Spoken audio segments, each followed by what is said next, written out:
Hello everyone! In this video, I'm going to show you a hidden setting on your Android phone that can instantly boost your security, improve your speed, and even help save your battery life. Trust me, most people don't know about this, but once you turn it off, your phone will feel faster and safer immediately. Alright, let's get started.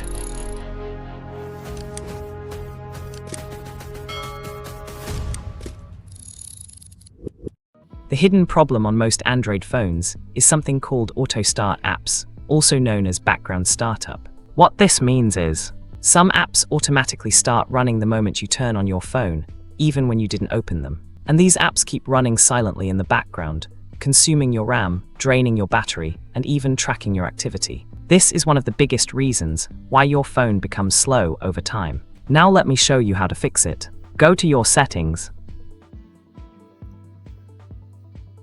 Scroll down and tap on Apps or App Management.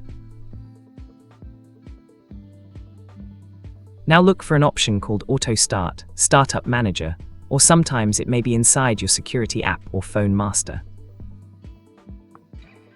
Once you open it, you'll see a list of apps that are allowed to start automatically. Here, where the magic happens, turn off Auto Start for apps that don't need to run in the background. For example, Facebook, Instagram, Boomplay, games, and shopping apps. These apps don't need to be running unless you open them. But be careful. Do not turn it off for important apps like WhatsApp, your messaging apps, or banking apps, unless you're okay with delayed notifications. You can tap on Intelligent Optimization to automatically optimize it for you. Once you turn off these unnecessary auto start apps, your phone will immediately use less memory, run faster, drain less battery, and become more secure, because fewer apps are running and collecting your data. So guys, that's the hidden setting that can boost your phone's security and speed instantly. If this video helped you, don't forget to like, subscribe, and share it with someone who needs it. Thanks for watching, and I'll see you in the next video.